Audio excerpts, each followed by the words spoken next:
Hello, everyone. Time for a Crazy Nights album review from Kiss. This one was released in September of 1987, and it's a much maligned album online. Everybody says it's way overproduced, too commercial. Kiss trying to do their version of Bon Jovi or Hysteria, and I agree they're doing some things to be a little more commercialistic, maybe going for some maybe a little more pop sound, somewhat, but they have keyboards and a few tunes, but it gets a bad rap, and I'm just wondering, should it get a bad rap, or is it a lot better than we think? So, anyways, this one opens up with Crazy, Crazy Nights, which for me, I think is probably one of the worst songs on the record. I know it was like kind of, I guess, the hit or the song that this record might most be known for, but for me, it's just that Crazy Crazy Nights chorus. They just repeat it way too many times, and I don't know if they just did something else with that song, it would probably be better. But it just seems like they just kept repeating the same thing over and over, and just doesn't do anything for me. So that one I would kind of throw away. And getting on to the next is I'll Fight Hell to Hold You, which I think would have been a much better album opener because Paul completely sings his ass off on it. The drums are great. And, side note, when you got Bruce Kulick and Eric Carr playing on a record, it's almost guaranteed it's going to be good because those guys are great. I mean, Eric was an awesome drummer, and, Bruce, great guitar player. So I'll Fight Hell to Hold You. Would have been better to start with that and go from there, but, I understand Crazy Crazy Nights are trying to make a hit. Then the next one, Bang Bang You. Yeah, this is the type of song that people that hate Kiss, they'll point to this song like Bang Bang You, like how stupid is that? But the music itself is pretty cool. And I got to admit that I guess I'm a closet Bang Bang You fan. Just I kind of dig it. I don't know. People don't like it, but I don't know. I think the pre-choruses with the 1, 2, 3, 4, and even the chorus, I don't know. It's just kind of fun. Then on to the next one, we get Gene on here finally with No, No, No. And I think this is a great 80s rocker, hard rocker kind of song. Eric's got the double bass going, and Bruce is flying around on guitar. And yes, it does sound in the beginning when Bruce and Eric come in a bit like Hot for Teacher, or maybe a lot like Hot for Teacher. I get it, but the song itself, it's a hard rocker. Then they follow that up with Hell or High Water, another Gene song, which I think is very cool.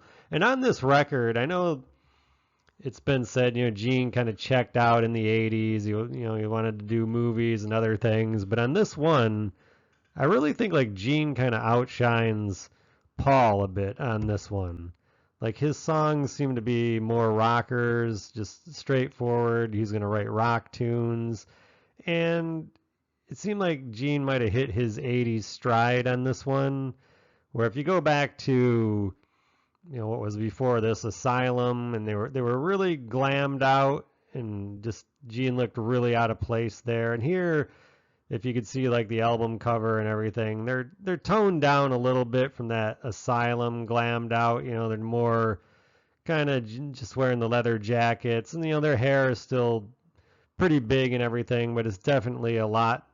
The look fits Gene a lot better on this record. I would say that he actually looks better than Paul on this one, and usually Paul's like the one that's more out front and more handsome, and Gene is more rugged. But on this one, Gene definitely, I think he actually looks better, and he kind of fits this sort of mold in that period. And he did a pretty good job on this record.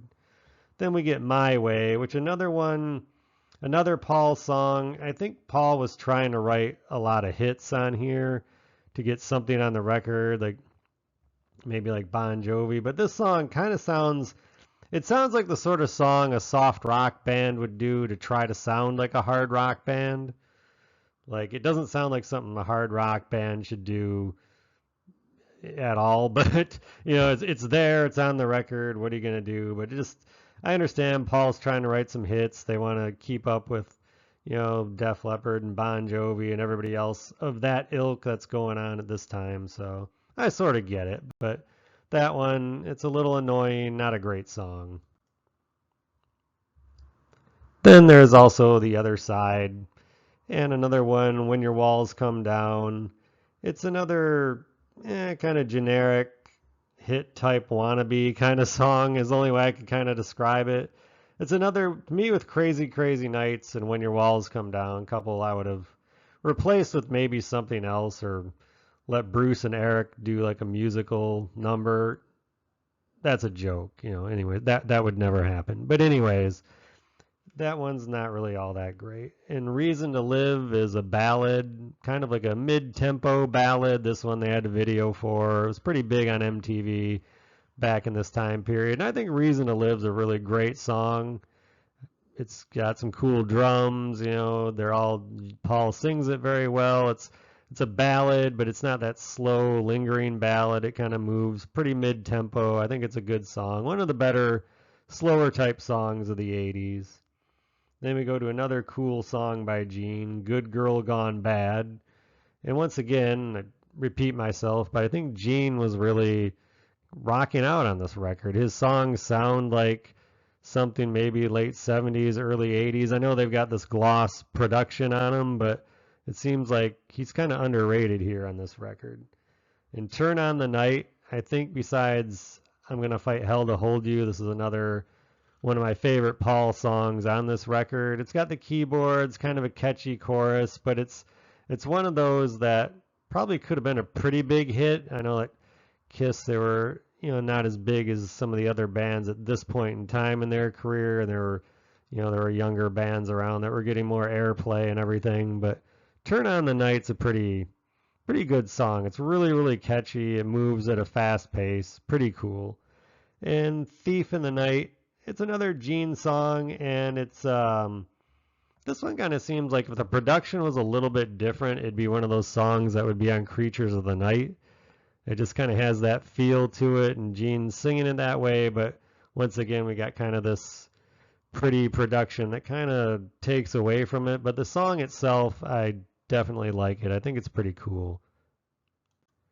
And in closing on this one, I think this record is pretty good. When I got it when I was in school, I listened to it all the time. In the 80s, I thought it was great.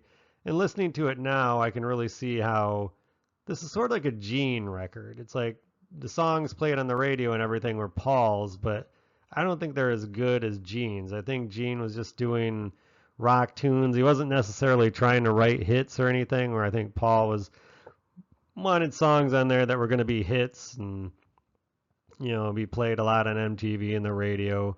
But all in all, this record, I think it's pretty good. I know a lot of people hate it. You see the rankings of videos on YouTube, it's always pretty much towards the bottom. And generally, I think it gets put there because of the production and not the songs.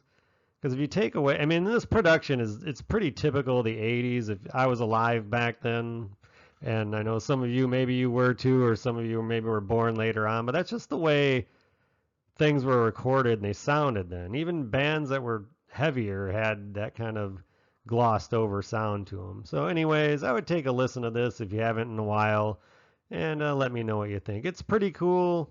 Give it another chance. We'll see you next time, everyone, and have a great day.